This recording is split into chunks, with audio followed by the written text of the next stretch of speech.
Današnja tema je lobiranje. Koliko znate o lobiranju? Evo za početak, za razgovor uz kavu, sam izraz lobiranje dolazi iz povijesti Sjedinjenih Američkih Država. Jedan od predsjednika, Ulysses Grant, imao je naviku da nakon radnog dana u Bijeloj kući svrati na kavu i cigare i brendi u hotel Villard.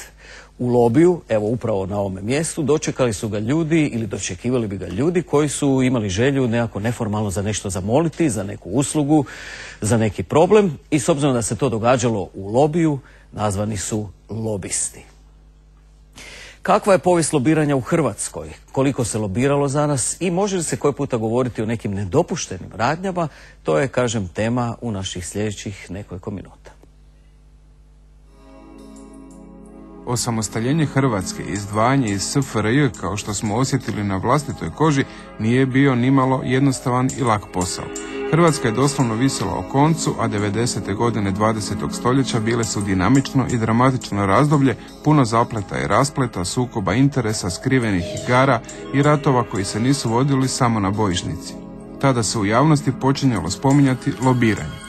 Priznanje Hrvatske neovisnosti od europskih država ubrzano je intenzivnim lobiranjem znanih, ali i neznanih sudionika. Tako se preko noći događalo da neka tvrda stajališta političara nestaju, a zamjenjuju ih razumijevanje ili interes za problem države u nastajanju. Nastup hrvatskih sportaša na ljetnim olimpijskim igrama u Barceloni mnogi će nazvati uspjehom i onih koji su lobirali za Hrvatsku. Bila je 92. država u povojima. Antun Vrdoljak rado će u kasnijim izjavama istaknuti upravo silno lobiranje kako bi Hrvatska tako brzo uopće postala članicom olimpijske obitelji. O lobiranju se otvoreno počelo govoriti sredinom 90-ih. To možemo zahvaliti pojavi gospođe Gast, Hrvatice s američkom adresom. Ona je tada lobirala za Hrvatsku i to medijski prezentirala. Kakvi su rezultati bili, ne znamo. Riječ lobi i lobiranje udomaćili su se u javnosti od 2000. Tadašnja hrvatska vlada i svi njezini dužnosnici krenuli su na put prema članstvu naše zemlje u Europsku uniju. Trebalo je popraviti ugled zemlje i olakšati nam pristup na sve moguće načine. Trebalo je omogućiti pristup investicijama, jeftinim kreditima, novcu iz europskih fondova. Kao što vidimo i danas, nije bilo osobito uspješno i plodonosno. Je li Hrvatska loše lobirala? Jesu li neki drugi lobiji bili jači? Imamo li uopće dobre lobiste? Da imamo, bismo li danas bili sretniji, bogatiji i bliže Briselu? Odgovor na većinu ovih pitanja je, kažu upućeni, uglavnom da. Ovu priču zajedno sa mnom gledaju magistar Natko Vlahović, glavni tajnik Hrvatskog društva lobista, sa zaista impresivnom biografijom, stručnjak za područje lobiranja, akreditirani lobista u Europskom parlamentu, u Europskoj komisiji, radili ste u veleposlanstvu u naše zemlje u Washingtonu. Zajedno smo gledali ovu priču. Jesu li primjeri iz nje dobri pokazatelji situacija gdje se intenzivno koristilo lobiranje? Apsolutno, mislim da su primjeri jako dobri, da je priča o osamostaljenju Hrvatske i borbe Hrvatske za stvaranje Hrvatske države jedan klasičan lobistički case, znači slučaj državnog lobiranja i to uspješnog državnog lobiranja za stvaranje države. Međutim, danas se nalazimo u jednom drugom razdoblju. Ovo je razdoblje koje smo završili, ono je iza nas. Danas imamo nove frontove, a to je Europska unija. To je jedno novo područje gdje se profesionalno lobiranje itekako traži i ono više neće biti samo lobiranje države, nego danas se tu uključuju i razne druge interesne skupine, institucije koje se moraju promovirati koristeći lobiranje kao alat u međunarodnim odnosima, ali i na domaćem terenu. Dakle, profesionalno lobiranje ušlo je, mislim da je u prilogu dobro rečeno, negdje iza 2000. U Hrvatsku. Normalno, uvijek se tu spominju Amerikanci, jer lobiranje zaista dolazi iz Amerike i ono se uvozi sad u Europu. Brisel kao prvi lobistički centar Europe danas se intenzivno razvija. To je jedna ozbiljna, visoko unosna industrija, rekao bih. I to je ono što u stvari čeka nas u Hrvatskoj, da dobro proučimo kako se lobira i da počnemo bolje lobirati za neke projekte koje imamo.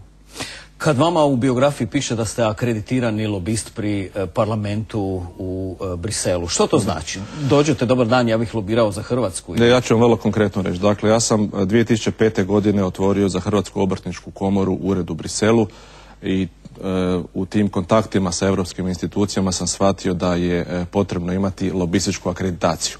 Dakle, lobistička akreditacija je registracija gdje ste vi evidentirani kao osoba koja predstavlja određenu instituciju, dakle u mom slučaju Hrvatsku obrtničku komoru, i ja mogu sa tom akreditacijom obilaziti instituciju, odlaziti dakle u parlament, slušati sjednice odbora, kontaktirati sa zastupnicima, davati određene prijedloge, tražiti određene informacije, lobirati za određene projekte. Dakle, to mi je karta, to mi je ulaznica, ja sam legitimiran, ja radim transparentno i to je ono za što se mi u Hrvatskom društvu lobista zalažemo da imamo i u Hrvatskom saboru, dakle da se zna tko je lobist, da to nisu sumnjivi poslovi, da to nije mito i korupcija, već da je to posao koji se može raditi transparentno, da je to jedna ozbiljna profesija koja ima svoju poziciju u društvu. Znali ste kako morate imati obrazovanje, znanje i iskustva? Što se tiče obrazovanja, nema univerzalne formule. Lobisti dolaze iz različitih područja. Oni su svi uglavnom eksperti i stručnjaci. Morate jako dobro poznavati politički sustav da bi mogli nekoga voditi kroz labirint i kroz institucije koje morate kontaktirati. Morate dobro poznavati općenito medijski prostor, dakle i naravno imati pristup institucijama. To je ono što mi nazivamo veze. Čemu zapravo je potrebno lobiranje ako se zna da kompanije i države imaju ljude zadužene za obranu interesa, za promociju i za prodor u neki prostor? To često zbunjuje ljude jer mislim ako kažemo dobro, evo imamo od predsjednika uprave jedne tvrtke, direktora ili ne znam ministra ili tako dalje, čemu onda lobisti? Zato što su potrebni ti ekstra nekakvi konzultanti, ljudi koji eto moramo ih nešto platiti i tako dalje.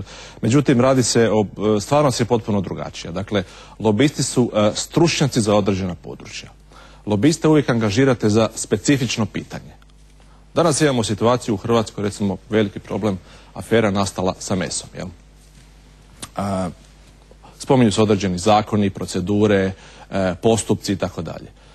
Dakle, industrije imaju lobiste da promoviraju njihove interese i da im pomažu lobirati uglavnom donositelji odluke. Tu mislim konkretno na političare, dakle izvršnu i zakonodavnu vlast. To nije jednostavan posao i zato se angažiraju lobisti. Jer oni znaju više, bolje, brži su i mogu rješavati takva pitanja.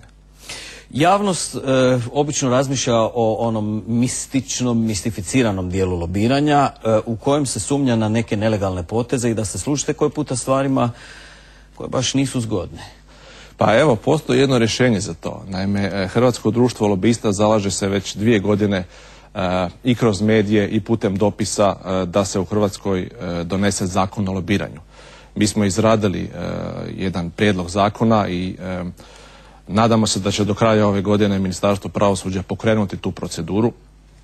Zakonom bi postigli to da se definira ta profesija, da se definiraju odnosi i da se ove stvari, dakle mito, korupcija, veća transparentnost u stvari povećaju u Hrvatskoj. U okruženju našem, evo taj zakon nedavno donijela Slovenija, na tome radi Srbija, Crna Gora. Dakle, mnoge zemlje u okruženju već su pokrenule te postupke. Mislim da je vrijeme, s obzirom da Hrvatska ulazi u Europsku uniju, da se to požuri i da imamo takav jedan zakon u Hrvatskoj. Istina je, kroz medije se vrlo često lobira. Vi danas kada otvorite naslovnicu i pogledate što je na naslovnici svakih novina, možete u stvari vidjeti da se radi o nekakvim interesnim skupinama, nekakvim borbama, lobijima i slično. Međutim, to je legitiman način borbe. U demokraciji imate različita mišljenja, imate različite interesne skupine, imaju svi pravo normalno kroz legitimna sredstva izlagati svoja razmišljanja i pokušati utjecati na donositelje odluke. Sad iz ove perspektive, mislite li da se tijekom povijesti u ovom vremenu od osamostaljenja Hrvatske države dobro lobiralo, da se dovoljno lobiralo, da smo iskoristili sve mogućnosti? I što biste uostalom rekli recimo na ova imena koja zapravo se spominje samo gospođa Gast u Washingtonu? Što biste, kako biste... Ne, ja mislim da je, gledajte, gospođa Gast je samo bila jedna etapa, jedna epizoda. Mislim da je, ja ne bi sveo zadnjih 20 godina na gospođu Gast uopće. tu je bilo još puno ljudi koji su bili uključeni u stvaranje Hrvatske države. Ja mislite da je uopće dobro znati tko je uopće lobirao? Apsolutno mislim da je dobro znati i treba znati. Gledajte, u Briselu postoji javan registar lobista. Dakle, zna se ko radi za BBC, ko lobira za BBC, ko lobira za, recimo, Hrvatska televizija nema lobista u Briselu. Zašto ne bi Hrvatska? Znaju za vas u Briselu? Pa oni koji u hrvatskim krugovima svakako da znaju za mene, da. Međutim, postoje i drugi interesi, županije, industrije, tvrtke. Dakle, jedno je lobiranje države, ali jedno je lobiranje i gospodarstva i drugih sektora. Mislim da to treba odvojiti. Jel? Lobiranje države, znači jedan državni posao, ja bih rekao, diplomacija, kontakti na visokoj razini i slično. Međutim, tu postoji cijela jedna industrija koja je vezana i koja nije vezana za državu. Tako da ovih prvih 20 godina recimo radili smo to na jedan način. Ja vjerujem da nastankom Hrvatskog društva lobista da će se taj posao profesionalizirati.